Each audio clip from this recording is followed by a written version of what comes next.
मैंने एक बर्फ जैसी ठंडी महिला सीईओ के साथ डील की थी। मैं उसे अपने बेहतरीन जीन्स देता और बदले में वो मुझे 5 मिलियन युआन देती। जैसे ही बच्चा पैदा होता, पैसा सेटल और मैं तुरंत गायब। लेकिन किसे पता था कि मेरी किस्मत इतनी जबरदस्त निकलेगी कि जुड़वा बच्चे हो जाएंगे। डिलीवरी रूम के बाहर जब पूरा माहौल अफरा तफरी से भरा हुआ था, तभी मैंने मौका देखकर कमजोर रोने वाले छोटे जुड़वा बच्चे और पैसे लेकर वहां से चुपचाप भाग लिया। पिछले 6 सालों से मैं गाँव में रहकर मुर्गियां पाल रहा हूँ और सब्जियां उगा रहा हूँ। मैंने अपने बेटे को तंदुरुस्त और गोल मटोल बड़ा किया। फिर एक दिन मैं उसे लेकर अपनी तिपहिया गाड़ी में शहर सब्जियां बेचने आया। तभी एक मे बैग आकर ठीक मेरे सामने रुकी। कार से एक छोटा लड़का उतरा जिसने महंगा सूट पहन रखा था। वो बिल्कुल मेरे बेटे जैसा दिखता था। पापा, आपने शहर में चुपके से दूसरा बच्चा कब कर लिया? पापा, जैंग शियोमन पूरे आत्मविश्वास से जोर से चिल्लाया। आसपास के सारे सब्जी वाले और ग्राहक तुरंत मुझे घूरने लगे। गया काम से, अब तो मैं मर गया। मेरा दिमाग सुन्न हो गया। हाथ में पकड़ी गोभी लगभग गिर ही गई। माथे से ठंडा पसीना बहने लगा। मैंने कभी सपने में भी नहीं सोचा था कि पिछले 6 सालों की मेरी शांत गांव वाली जिंदगी इतनी शर्मनाक तरीके से खत्म होगी। उसी समय मेबैग के पास खड़ा वो सूट वाला छोटा लड़का जिसने बो टाई पहन रखी थी और किसी छोटे बॉस जैसा लग रहा था, मेरे बेटे की तरह ही हैरानी और जिज्ञासा से हमें देख रहा था। तभी उसके पीछे कार का दरवाजा खुला। सबसे पहले काली सिल्क स्टॉकिंग्स में लंबी टांगे बाहर आईं। फिर वो चेहरा जो मेरी डीएनए में तक छपा हुआ था, वो चेहरा जो आज भी मुझे नींद से जगा देता है। किन बिंग। 6 साल बीत गए लेकिन वो बिल्कुल नहीं बदली थी। बर्फ जैसी ठंडी शक्ल, ऐसी नजरें जो इंसान को जमा दे। बस फर्क इतना था कि उस हमेशा जमे रहने वाली बर्फीली शक्ल पर पहली बार दरार दिखाई दी। उसकी नजर पहले जैंग शियाओमन के मिट्टी से सने चेहरे पर रुकी जो हूबहू मेरी तरह दिखता था। फिर धीरे धीरे वो सूट पहने छोटे लड़के की तरफ मुड़ी। 2 एक जैसे लड़के, एक फटी जीन्स पहनकर छोटे बंदर जैसा लग रहा था, दूसरा महंगे सूट में किसी राजकुमार जैसा। हवा जैसे जम गई। मेरा हार्ट रेट सीधे 180 पहुंच गया। पापा, कुछ बोलिए, क्या शहर में आपकी दूसरी फैमिली भी है? गांव के किनारे रहने वाले वांगदावा को आप क्या जवाब देंगे? अरे बदमाश, इसका वांगदावा से क्या लेना देला? वो तो गांव के मुखिया का कुत्ता है। मैंने तुरंत जैंग शियोमन का मुंह बंद कर दिया और रोने से भी बदसूरत मुस्कान दे दी। बच्चे हैं, जो मन में आता है बोल देते हैं। बकवास कर रहा है। किन बिंग ने मुझे पूरी तरह नजरअंदाज कर दिया। उसकी आंखें 2 तेज सर्जिकल चाकुओं की तरह मुझे और जैंग शियोमन को ऊपर से नीचे तक स्कैन कर रही थी। उसके पीछे खड़े 2 काले कपड़ों वाले आदमी धीरे धीरे आगे बढ़े और हमें घेर लिया। भागो। उस वक्त मेरे दिमाग में बस यही चल रहा था। मैंने तुरंत अपनी तिपहिया गाड़ी का एक्सीलेटर पूरा घुमा दिया। मेरी पुरानी साथी गाड़ी जिसने 6 साल तक मेरा साथ दिया था, गरज उठी और सब्जियों से भरी ट्रॉली समेत आगे कूद पड़ी। पकड़ो उसे। पीछे से किन बिन की ठंडी आवाज गूंजी। था तेरे की। मैं कभी माउंट एना का रेसिंग गॉड कहलाता था। मैंने एक्सीलेटर पूरा घुमा दिया। मेरी तिपहिया गाड़ी बाजार की तंग गलियों में बिजली की तरह दौड़ने लगी। रास्ते में 2 फलों की दुकानें पलट गईं और सब कुछ बिखर गया। बूढ़ों की गालियां और पीछा कर रहे बॉडीगार्ड्स की चिल्लाहट मिलकर पूरा बाजार सिर पर उठा चुकी थी। पापा, आप तो बहुत कूल हो, बिल्कुल फिल्मों जैसा। मेरी बाहों में बैठे जैंग शियोमन ने उत्साह से चिल्लाया। कूल तेरे सिर पर, यहाँ जान बचाकर भाग रहे हैं। लेकिन आखिरकार मेरी तिपहिया गाड़ी उनकी संख्या के आगे हार गई। जैसे ही हम बाजार से बाहर निकले, एक काली लैंड रोवर सामने आकर रुकी और हमारा रास्ता रोक दिया। 2 बॉडीगार्ड्स ने मुझे दोनों तरफ से पकड़ लिया। उन्होंने मुझे दुबले मुर्गे की तरह गाड़ी से घसीटकर नीचे उतारा और मेबैग के बोनट पर जोर से दबा दिया। मेरा चेहरा बर्फ जैसी ठंडी कार पर चिपक गया। दूसरे बॉडीगार्ड ने जैंग शियोमन को भी उठा लिया, लेकिन वो बच्चा बिल्कुल नहीं डरा। उल्टा वो सूट वाले लड़के को मुंह बनाकर चिढ़ाने लगा। किन बिंग अपनी हाई हील्स में धीरे धीरे चलते हुए मेरी तरफ आई। एक एक कदम। जैंगजी। उसने मेरा नाम पुकारा। उसकी आवाज ऊंची नहीं थी, लेकिन मेरा पूरा शरीर कांप उठा। बहुत समय बाद मिले। मैंने बड़ी मुश्किल से सिर उठाया और चापलूसी भरी मुस्कान दी। हेलो बॉस किन, क्या सहयोग है? आप भी सब्जियां खरीदने निकली हैं? किन बिंग के होंठ हल्के से फड़के। उसने जवाब नहीं दिया। वो झुककर बॉडीगार्ड की बाहों में पकड़े जैंग शियोमन को ध्यान से देखने लगी। उसने हाथ बढ़ाया जैसे उसके चेहरे को छूना चाहती हो। जैंग शियोमन तुरंत पीछे हट गया और सतर्क नजरों से उसे देखने लगा। आप कौन हो? पहले ही बता देता हूँ, मेरी सौतेली माँ बनने की कोशिश मत करना। मेरे पापा पहले से वांगदावा के हैं। एक बार फिर साफ कर दूं, वांगदावा एक कुत्ता है। किन बिंग का हाथ हवा में ही रुक गया। उसने गहरी सांस ली और फिर मेरी तरफ देखा। उसकी नजरें मुझे टुकड़ों में काट देना चाहती थी। 6 साल पहले मेरे जुड़वा बच्चे हुए थे, है ना? उसकी आवाज शांत थी, लेकिन उस शांति के नीचे ज्वालामुखी उबल रहा था। मुझे अपने कंधे पर बॉडीगार्ड का दबाव और ज्यादा महसूस हुआ। मानू तो मौत, ना मानू तो भी मौत। तो मैंने तय किया, आखिर तक अनजान बनने का नाटक करूंगा। मैंने तुरंत हैरान और मासूम चेहरा बनाया। जुड़वा?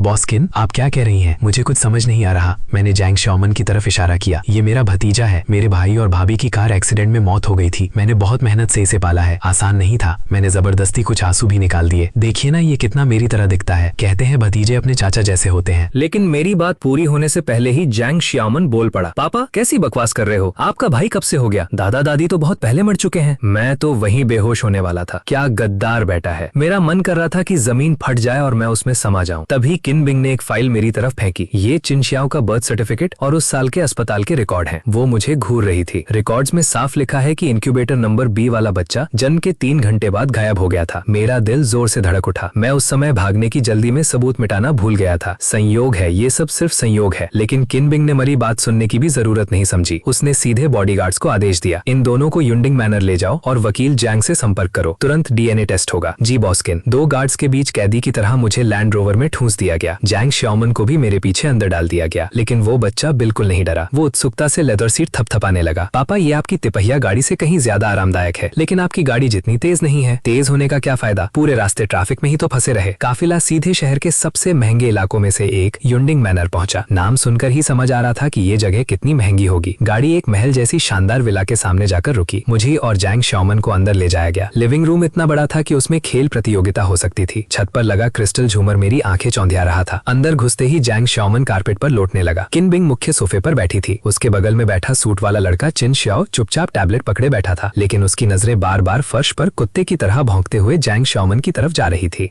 उन दोनों के बीच का फर्क दिन और रात जैसा था। आखिरकार किन बिंग ने चुप्पी तोड़ी। जैंगजी, मैं तुम्हें एक मौका देती हूँ। 6 साल पहले के वो 5 मिलियन युआन वापस कर दो, बच्चे को यहीं छोड़ दो और फिर जहाँ जाना है चले जाओ। मेरा दिल धक से रह गया। वैसे वो 5 मिलियन तो कब के खत्म हो चुके थे। गाँव में घर बनाने, जमीन खरीदने, मुर्गियाँ पालने और मेरे वो जैंग श्याओमन के खर्चों में सब उड़ गया था। और सबसे बड़ी बात, वो चाहती थी कि मैं जैंग श्याओमन को यहीं छोड़ दूं। मैंने अपने बेटे को देखा जो कारपेट पर बेफिक्र होकर दौड़ रहा था और खिलखिला कर हंस रहा था। वो मेरा अपना खून था। 6 साल तक मैंने उसे अपने खून पसीने से पाला था। मैंने गहरी सांस ली और पहली बार सीधे किन बिंग की आंखों में देखा। बॉस किन, पैसे लौटाने का तरीका मैं ढूंढ लूंगा, लेकिन श्याओमन मेरा बेटा है। तुम्हारा बेटा? किन बिंग ऐसे हंसी जैसे उसने दुनिया का सबसे बड़ा मजाक सुन लिया हो। हमारा कॉन्ट्रैक्ट मत भूलो, तुम सिर्फ जीन देने वाले थे। मैंने तुरंत जवाब दिया, कॉन्ट्रैक्ट में ये तो नहीं लिखा था कि जुड़वा बच्चे होंगे। मैंने गर्दन उठाकर उसकी तरफ देखा और उस समय वो बच्चा बहुत कमजोर था। डॉक्टरों ने कहा था कि शायद वो बच भी न पाए। मैं ही उसे गाँव ले गया, चावल का पानी और देसी इलाज चम्मच चम्मच खिलाकर उसे जिंदा रखा। मैं सच कह रहा था। जैंग श्याओमन समय से पहले पैदा हुआ था। वो बहुत छोटा और कमजोर था। उसकी रोने की आवाज भी बिल्ली के बच्चे जैसी थी। मैं उसे लेकर भाग गया था। आधा लालच पैसे का था और आधा डर इस बात का कि कहीं ये ठंडी दिल वाली औरत सच में उसे मरने के लिए छोड़ न दे। किन बिंग के चेहरे पर एक पल के लिए बदलाव आया, लेकिन अगले ही सेकंड वो फिर से बर्फ जैसी ठंडी हो गई। मुझे प्रक्रिया से फर्क नहीं पड़ता, मैं सिर्फ नतीजे देखती हूँ और नतीजा ये है कि तुमने मेरे पैसे और मेरे बेटे दोनों चुरा लिए। वो खड़ी हो गई और ऊपर से मुझे घूरते हुए बोली, डीएनए टेस्ट का रिजल्ट आने तक तुम दोनों कहीं नहीं जाओगे। मैं तुम्हें असली निराशा का मतलब दिखाऊंगी। महल जैसे उस घर में नजरबंद होने के पहले दिन मुझे आखिर समझ आया कि अमीरों की जिंदगी कितनी बोरिंग होती है। किन बिंग ने मेरे और जैंग श्याओमन के लिए जो गेस्ट रूम दिया वो मेरे पूरे गाँव वाले घर से भी बड़ा था। उसमें अपना बाथरूम था, वॉक इन क्लोजेट था और बालकनी से पूरा गोल्फ कोर्स दिखता था। जैंग श्याओमन तो खुशी से पागल हो गया। वो बड़े से किंग साइज बेड पर उछल कूद करने लगा और महंगे कंबल को ट्रैम्पोलिन की तरह इस्तेमाल करने लगा। पापा, क्या अब हम यहीं रहेंगे? ये जगह तो बूढ़े वांग के सुअर वाले बाड़े से भी बड़ी है। क्या इस बच्चे को तुलना करने के लिए कुछ और नहीं मिला? लेकिन मैं उसकी तरह आशावादी नहीं था। मैंने दरवाजा खोलने की कोशिश की, वो हिला तक नहीं। बाहर 2 काले कपड़ों वाले बॉडीगार्ड्स खड़े थे, जैसे दरवाजे के देवता। खिड़कियों पर भी सुरक्षा की लोहे की सलाखें थी जो बस थोड़ा सा खुलती थी। उन्होंने सचमुच मुझे अपराधी की तरह कैद कर रखा था। दोपहर के खाने का समय हुआ तो एक नौकरानी दरवाजा खटखटाकर हमें डाइनिंग रूम में ले गई। लंबी डाइनिंग टेबल तरह तरह के खाने से भरी हुई थी। वेस्टर्न, चाइनीज, जापानीज, जो चाहो वो मौजूद था। किन बिंग टेबल के सबसे आगे बैठी थी। उसके बाई तरफ चिन श्याओ शांति से बैठा स्टेक काट रहा था। मैं और जैंग श्याओमन उनके सामने बैठे थे। जैंग श्याओमन ने जिंदगी में ऐसा खाना कभी नहीं देखा था। उसने सीधे हाथ से ऑस्ट्रेलियन लॉबस्टर उठा लिया और मुंह में ठूसने ही वाला था। श्याओमन, रुक जाओ। मैंने तुरंत उसे रोका। हाथ से पकड़कर ऐसे कौन खाता है? थोड़ा तो तहजीब सीखो। बोलते हुए मैंने बड़े आराम से कटलेरी उठाई, उसके लिए लॉबस्टर का मांस निकाला और उसकी प्लेट में रख दिया। थैंक यू पापा, जैंग श्याओमन मीठी मुस्कान के साथ बोला। उसने कांटे से लॉबस्टर का एक टुकड़ा उठाया, लेकिन खुद खाने की बजाय मेरी तरफ बढ़ा दिया। पहले आप खाओ पापा। मेरा दिल अचानक गर्म हो उठा। मैंने मुंह खोलकर वो टुकड़ा खा लिया। सामने बैठी किन बिंग के हाथ एक पल के लिए रुक गए। वो चुपचाप मुझे और मेरे बेटे को देख रही थी। उसकी आंखों में जटिल भावनाएं भर गईं। उसके बगल में बैठा चिन श्याओ भी चुपचाप हमें देख रहा था। तभी किन बिंग ने गला साफ किया। जैंग श्याओवान, उसकी आवाज ऐसी थी जिसमें बहस की कोई गुंजाइश नहीं थी। आज से तुम्हें तहजीब सीखनी होगी। खाना खाते समय शोर नहीं, हाथ से खाना नहीं, तुम्हें चाकू और कांटे इस्तेमाल करना सीखना होगा। जैंग श्याओमन ने मुंह में लॉबस्टर भरकर अस्पष्ट आवाज में कहा। तहजीब क्या होती है? उसे खा सकते हैं क्या? किन बिंग की भौहें सिकुड़ गईं। श्याओ, अपने भाई को सिखाओ। चिन श्याओ ने चुपचाप अपना चाकू कांटा नीचे रखा, नया सेट उठाया और जैंग श्याओमन को पकड़ाते हुए धीरे से बोला, ऐसे पकड़ते हैं। जैंग श्याओमन ने उसकी नकल करने की कोशिश की। अगले ही पल जोरदार खटाक की आवाज हुई। कांटा नीचे गिर गया। वो उसे उठाने झुका ही था कि उसका सिर टेबल के पैर से जोर से टकरा गया। पूरा डाइनिंग रूम अफरा तफरी में बदल गया। नौकरानी पुरानी घबराकर इधर उधर भागने लगी और किन बिंग का चेहरा और काला पड़ता जा रहा था। मैं मन ही मन बेहद खुश हो रहा था। गांव वालों को कम समझने का यही नतीजा होता है। मेरा बेटा अकेला ही तुम्हारे इस महल को सिर पर उठा सकता है। किसी तरह खाना खत्म हुआ। किन बिंग ने चिन शियाओ को बुलाया और उसे महंगे खिलौनों का ढेर पकड़ा दिया। शियाओ शियाओ, अपने भाई को प्ले रूम ले जाओ। फिर उसने ठंडी नजरों से जैंग शियाओमन की तरफ देखा। अंदर की सारी चीजें तुम्हारी हैं, जो चाहो ले लो। ये साफ साफ रिश्वत थी। मैं अंदर ही अंदर सतर्क हो गया। पैसों से मेरे भोले भाले बेटे को बिगाड़ने की कोशिश सपने देखती रहो। पहली बार दोनों एक जैसे लड़के साथ साथ खड़े थे। चिन शियाओ ने एक ट्रांसफॉर्मिंग रोबोट पकड़ा हुआ था और थोड़ा असहज लग रहा था। जैंग शियाओमन उसके चारों तरफ घूमने लगा, फिर हाथ बढ़ाकर उसे ऊपर से नीचे तक टटोलने लगा। तुम्हारे कपड़ों का कपड़ा बहुत अच्छा है, मेरे पापा की बनियान से भी ज्यादा मुलायम। इतना छूने से चिन शियाओ का चेहरा लाल हो गया। वो धीरे से बोला, ये सिल्क है, चलो मैं तुम्हें कुछ मजेदार दिखाता हूँ। मैं जल्दी से उनके पीछे चल पड़ा। मैंने देखा जैंग शियाओमन चिन शियाओ को सीधे विला के पीछे लगे बड़े पेड़ के पास ले गया। ध्यान से देखना। जैंग शियाओमन ने बाजू मोड़ी, हाथों पर थूक लगाया और पलक झपकते ही पेड़ पर चढ़ गया। वो डाल पर बैठकर नीचे खड़े चिन शियाओ को हाथ हिलाने लगा। ऊपर आओ, यहाँ से नजारा बहुत बढ़िया है। चिन शियाओ ने ऊपर देखा। उसके चेहरे पर चाहत भी थी और डर भी। मैंने कभी पेड़ पर नहीं चढ़ा। डर किस बात का है, मैं सिखाता हूँ। जैंग शियाओमन छोटे टीचर की तरह बोला। यहाँ हाथ पकड़ो, वहाँ पैर रखो, बस ऐसे। उसकी हिम्मत बढ़ाने पर चिन शियाओ सच में धीरे धीरे पेड़ पर चढ़ने लगा। मैं पेड़ के तने से टिककर ये सब देख रहा था। दिल में अजीब सी भावनाएं उठ रही थी। तभी पीछे से किन बिंग की आवाज आई। जैंग जी, क्या तुम्हें लगता है कि ऐसी परवरिश उसे कोई भविष्य दे सकती है? मैंने मुड़कर देखा। उसके चेहरे पर हल्की हंसी थी। पक्षियों के घोंसले ढूंढना या पहाड़ों में शिकार करना। मैं मुस्कुराया और पेड़ पर चढ़ते छोटे से लड़के की तरफ इशारा किया। हो सकता है मैं उसे अरबों की विरासत ना दे सकूं, लेकिन खुशहाल बचपन जरूर दे सकता हूँ। देखो तुम्हारा बेटा भी कितना खुश है। किन बिंग ने ऊपर देखा। जैंग शियाओमान की मदद से किन शियाओ आखिरकार एक नीची डाल तक पहुंच गया। वो डरते हुए तने को पकड़े बैठा था, लेकिन उसके चेहरे पर पहले कभी न देखी गई खुशी चमक रही थी। दोनों बच्चे डाल पर साथ बैठे थे। जैंग शियाओमान दूर इशारा करते हुए बढ़ चढ़ के बता रहा था कि कैसे वो गांव में राजा की तरह राज करता था। किन बिंग की आंखें हल्का सा डगमगाई, फिर वो चुप हो गई। अचानक जोरदार चटा की आवाज गूंजी। मुसीबत आ गई। जिस डाल पर किन शियाओ बैठा था वो वजन सह नहीं पाई और टूट गई। लड़का डर के मारे चीख पड़ा और संतुलन खोकर सीधे नीचे गिरने वाला था। शियाओ शियाओ, किन बिंग चीख उठी। उसका चेहरा पल भर में सफेद पड़ गया। मेरा दिल सीधे गले में आ गया। धत तेरी की, ये पेड़ इतना कमजोर क्यों है? सब कुछ पलक झपकने ही हुआ। जैंग शियाओमान जो उसके बिल्कुल पास था, बिजली जैसी तेजी से हरकत में आया। छोटे बंदर की तरह वो आगे झपटा और किन शियाओ की कमर कसकर पकड़ ली। डरो मत, मैंने पकड़ लिया। जैंग शियाओमान ने पूरी ताकत लगाकर गिरते हुए किन शियाओ को ऊपर खींचने की कोशिश की, लेकिन गिरने की ताकत इतनी ज्यादा थी कि दोनों बच्चे डाल से फिसलकर नीचे गिर पड़े। खुशकिस्मती से ऊंचाई ज्यादा नहीं थी। दोनों नीचे घास पर गिरकर एक दूसरे में उलझ गए। मैं और किन बिंग दोनों भागते हुए उनके पास पहुंचे। शियाओ शियाओ, तुम ठीक हो? किन बिंग ने किन शियाओ को कसकर पकड़ लिया और घबराकर उसे हर तरफ से देखने लगी। उसकी आंखों में आंसू भर आए। मैंने भी जल्दी से अपने बेटे को उठाया। पापा, लगता है मेरी कमर 8 टुकड़ों में टूट गई है। लेकिन अगले ही पल उसने तुरंत किन शियाओ की तरफ देखा। अरे छोटे सूट वाले, तुम ठीक हो ना? किन शियाओ अभी भी सदमे में था। उसने सिर हिलाया, फिर जैंग शियाओमान को देखकर धीरे से कहा, थैंक यू। पहली बार उसने खुद से जैंग शियाओमान से बात की थी। किन बिंग ने ध्यान से देखा कि किन शियाओ की सिर्फ कोहनी हल्की सी छिली। तभी उसने राहत की सांस ली, लेकिन अगले ही सेकंड उसका गुस्सा पूरी तरह मेरी तरफ फूट पड़ा। जैंग जी, यही है वो खुशहाल बचपन जिसके बारे में तुम बात कर रहे थे? उसे मेरे बेटे को ऐसे खतरनाक कामों में घसीटने देना। अगर आज किन शियाओ को कुछ हो जाता तो मैं तुम्हें जिंदगी भर जेल में सड़वा देती। धत तेरी की, ये औरत कितनी बेवजह गुस्सा करती है। मैं कुछ बोल पाता उससे पहले ही जैंग शियाओमान फट पड़ा। इसमें मेरे पापा की कोई गलती नहीं है। पेड़ पर चढ़ने में खुद लेके गया था। असली आदमी थोड़ी सी गिरावट से नहीं डरते। मैं तो रोज गिरता हूँ और मैंने ही उसे बचाया है। आपको तो मुझे धन्यवाद कहना चाहिए। किन बिंग उसकी बात सुनकर कुछ पल के लिए बिल्कुल चुप हो गई। उसने सामने खड़े उस बच्चे को देखा जिसका चेहरा उसके अपने बेटे जैसा ही था, लेकिन जो पूरी तरह शरारत और बगावत से भरा हुआ था। कुछ सेकंड तक उसे समझ नहीं आया कि क्या बोले। तभी किन शियाओ धीरे से बोला, मम्मा, इन्हें मत डांटो। पेड़ पर चढ़ना मैं खुद चाहता था। किन बिंग का चेहरा सफेद से लाल हो गया। शायद पहली बार उसके दोनों बेटों ने एक साथ उसका विरोध किया था। आखिर में उसने ठंडी आवाज में कहा, चिन शियाओ, और जाते जाते पीछे मुड़कर बोली, तुम दोनों बस इंतजार करो। फिर वो गुस्से में घर के अंदर चली गई। मैं नीचे झुका और जैंग शियाओमान के बाल बिखेर दिए। शाबाश बेटे, आज तो तूने सच में मर्दों वाला काम किया। बिल्कुल, आखिर मैं आपका बेटा हूँ। ऊपर से देखने पर लग रहा था कि मैं इस लड़ाई में हार गया हूँ, लेकिन मुझे पता था कि मैंने दोनों बच्चों के दिल में एक बीज बो दिया था। उस शाम किन बिंग ने पैसे की ताकत से जैंग शियाओमान को अपनी तरफ करने की कोशिश की। उसने नौकरानियों से पूरा एक कमरा भर खिलौने उसके गेस्ट रूम में रखवा दिए। रिमोट कंट्रोल रेस कारें, लिमिटेड एडिशन लेगो के लिए खिलौनों का छोटा पहाड़ लग गया था। ये सब तुम्हारे लिए है। किन दरवाजे पर खड़ी, उसका चेहरा अब भी ठंडा। अगर तुम अच्छे से रहोगे और बात मानोगे तो आगे और भी मिलेगा। लो जी, पूंजीवाद का लालच शुरू हो गया। मैंने चिंता से अपने बेटे की तरफ देखा। जैंग शियाओमान खिलौनों के ढेर में काफी देर तक खोजता रहा। आखिर में उसने सबसे सस्ती प्लास्टिक की पानी वाली बंदूक उठाई, फिर मेरी तरफ देखकर बोला, पापा, क्या मैं इससे खेल सकता हूँ? मैंने सिर हिलाया। वो तुरंत खुशी से उछल पड़ा और प्यूं प्यूं करते हुए थोड़ी देर छत पर पानी मारता रहा। फिर बंदूक एक तरफ फेंक कर वापस मेरे पास आ गया। पापा, मुझे कहानी सुनाओ ना, वो वाली जब आपने जंगली सुअर को भगा दिया था। मैंने मन ही मन सोचा, मैंने कब जंगली सुअर भगाया था? उल्टा वो मुझे 3 किलोमीटर तक दौड़ाता रहा। मैंने गला साफ किया और हाथ पैर हिलाते हुए बढ़ा चढ़ाकर कहानी सुनानी शुरू कर। जैंग शियाओमान पूरी तल्लीनता से सुनता रहा। कुछ ही देर में वो मेरी बाहों में सो गया। मैंने उसे उठाकर धीरे से बिस्तर पर लेटा दिया, लेकिन जैसे ही मुड़ा देखा किन बिंग अब भी दरवाजे पर खड़ी। उसकी नजर उन महंगे खिलौनों पर गई जिन्हें ज़ैंग शाओमान ने कचरे की तरफ फेंक चुका। फिर उसने मेरे बेटे को देखा जो मेरी बाहों में चैन से सो रहा था। उसकी आंखों में ऐसी भावनाएं थी जिन्हें मैं समझ नहीं पाया। मैं धीरे से उसके पास गया और आवाज धीमी कर, देखा बॉस किन, कुछ चीजें पैसे से नहीं खरीदी जा सकती। मैंने जानबूझकर सीना चौड़ा किया, जैसे उसके सामने अपनी थोड़ी इज्जत वापस पाना चाहता हूँ, जैसे बाप बेटे का रिश्ता। किन बिंग काफी देर तक चुप रही, इतनी देर की मुझे लगा अब वो सिक्योरिटी बुलाकर मुझे बाहर फेंकवा देगी। आखिरकार उसने ठंडी आवाज में कहा, कल टेस्ट के लिए सैंपल भेजे जाएंगे। ज़ैंगजी, बेहतर होगा प्रार्थना करो कि वो मेरा बेटा ना निकले। इतना कहकर वो मुड़ गई। उसकी अकेली जाती परछाई को देखकर मेरे दिल की सारी अकड़ अचानक गायब हो गई। शायद ये औरत इतनी बुरी भी नहीं है, लेकिन ये सोच सिर्फ 3 सेकंड चली, क्योंकि अगले ही पल मुझे याद आया ज़ैंग शाओमान 100% उसका बेटा है। जैसे ही डीएनए रिपोर्ट आएगी मेरा प्रलय शुरू हो जाएगा। नहीं, मैं ऐसे बैठकर मौत का इंतजार नहीं कर सकता। अगली सुबह फैमिली डॉक्टर पूरा सामान लेकर विला पहुंचा। मैं, ज़ैंग शाओमान और चिन श्याओ तीनों सोफे पर लाइन से बैठे थे, खून का सैंपल देने के इंतजार। चिन श्याओ तो शायद इसका आदी था, उसने बिना भाव के अपनी बांह आगे कर दी, लेकिन ज़ैंग शाओमान के लिए ये पहली बार था। उसका चेहरा डर से बिल्कुल सफेद पड़ गया। वो मेरी गर्दन से चिपक गया। पापा, मुझे इंजेक्शन नहीं लगवाना, इंजेक्शन बहुत खतरनाक होते हैं। अरे बदमाश, वैक्सीन लगवाते वक्त सबसे ज्यादा शरारत तो तू ही करता था। मैंने उसे समझाया, डर मत, बस मच्छर काटने जैसा लगेगा। सच? हाँ सच। मैं उसे दिलासा दे रहा था, लेकिन मेरा दिमाग पूरी रफ्तार से चल रहा था। मुझे किसी तरह सैंपल के साथ छेड़छाड़ करनी होगी। मेरी नजर टेबल पर रखी टेस्ट ट्यूब्स पर टिक गई। डॉक्टर ने पहले चिन श्याओ का खून लिया, फिर ज़ैंग शाओमान की बारी आई। वो जोर जोर से चिल्लाने लगा, नहीं मुझे नहीं चाहिए। डॉक्टर और 2 नौकरानियां उसे पकड़ने में लगे हुए थे। पूरा माहौल अफरा तफरी में बदल गया। यही मौका है, मैंने फायदा उठाया। चुपके से अपनी उंगली के नाखून से अपनी बाह पर गहरा निशान खींच लिया। धक, कितना दर्द हुआ, मैं लगभग चीख ही पड़ा था। जैसे ही डॉक्टर ने ज़ैंग शाओमान की बाह में सुई लगाई, मैं उसे दिलासा देने का नाटक करते हुए अपना हाथ उसके नीचे ले गया। मेरे खून की एक बूंद चुपचाप ज़ैंग शाओमान नाम वाली शीशी में गिर गई। ये सब करने के बाद मैंने राहत की सांस ली। अगर रिपोर्ट में दिखा कि ज़ैंग शाओमान का मुझसे कोई रिश्ता नहीं और उसका किन बिंग से भी रिश्ता नहीं, तो उसके पास मुझे रोकने का कोई कारण नहीं रहेगा। वाह, मैं तो जीनियस हूं। लेकिन खून लेने के बाद डॉक्टर ने हमारे मुंह से स्वैब सैंपल भी लिए, डबल कंफर्मेशन के लिए। उसने कहा, ध तेरी की। मैं गड़बड़ कर बैठा। सील किए हुए सैंपल बैग्स को देखकर ऐसा लग रहा था जैसे वो टेस्ट सैंपल नहीं, मेरी मौत का फरमान हो। दोपहर में किन बिंग को कंपनी की मीटिंग के लिए जाना था। जाने से पहले उसने खास तौर पर मुझे और ज़ैंग शाओमैन को बुलाया। आज चिन श्याओ का पियानो टीचर आने वाला है। ज़ैंग शाओमैन, बेहतर होगा तुम ठीक से रहो और उन्हें परेशान मत कर। फिर उसने मुझे चेतावनी भरी नजरों से देखा, अगर तुम उसे कंट्रोल नहीं कर सकते तो मैं करूँ। धमपी, मैं इतनी आसानी से डरने वालों में से नहीं। किन बिंग के जाते ही एक मध्यम उम्र का आदमी विला में दाखिल हुआ। उसने टेल कोट पहन रखा था, उसके बाल करीने से पीछे सेट थे। वो चिन श्याओ का पियानो टीचर था। सुना था वो कोई अंतर्राष्ट्रीय स्तर का मशहूर मास्टर है। वो विशाल लिविंग रूम में रखे बेहद महंगे ग्रैंड पियानो के सामने बैठ गया। चिन श्याओ भी आज्ञाकारी बच्चे की तरह उसके पास बैठ गया। जल्द ही मधुर धुन बजने लगी। ज़ैंग शाओमैन उत्सुकता से धीरे धीरे पास आया और पियानो के सहारे खड़ा होकर बड़ी आंखों से देखने लगा। वाह, ये बड़ी चीज खुद गाना गा सकती है। मास्टर ने भौएं से कोड, लेकिन खुद को शांत रखते हुए उसे नजरअंदाज किया। एक धुन खत्म करने के बाद उसने सिखाना शुरू। गलत फिंगरिंग, यहाँ भावना चाहिए, इतनी कमजोर नहीं। कलाई ऊपर उठाओ। कितनी बार कहा है, क्या तुम सुअर हो? इतना आसान टुकड़ा भी याद नहीं रहता। उसका रवैया धीरे धीरे और खराब होता गया। आवाज भी तेज होती गई। चिन श्याओ सिर झुकाए बैठा था। उसका छोटा सा चेहरा लाल हो चुका था। आंखों में आंसू भर आए थे, लेकिन वो रोने की हिम्मत भी नहीं कर रहा था। ये देखकर मेरा खून खोल उठा। ये कैसा मास्टर, सिखा रहा है या पोते को डांट रहा है? ज़ैंग शाओमैन से भी अब सहन नहीं हुआ। वो अचानक भागकर पियानो के पास गया और दोनों हाथों से कीज पर जोर से प्रहार कर पूरा कमरा तेज आवाज से गूंज उठा। सब चौंक गए। आप इन्हें डांट नहीं सकते। ज़ैंग शाओमैन ने पियानो टीचर की तरफ उंगली दिखाकर गुस्से में कहा, सुअर तो आप हैं, आपका पूरा खानदान सुअर है। तो तुम बदतमीज गवार बच्चे, तुम्हें पता भी है मैं कौन हूँ? मुझे फर्क नहीं पड़ता। ज़ैंग शाओमैन ने हाथ कमर पर रखा। अगर आपने इन्हें फिर डांटा तो मैं आपके पियानो पर पेशाब कर दूं।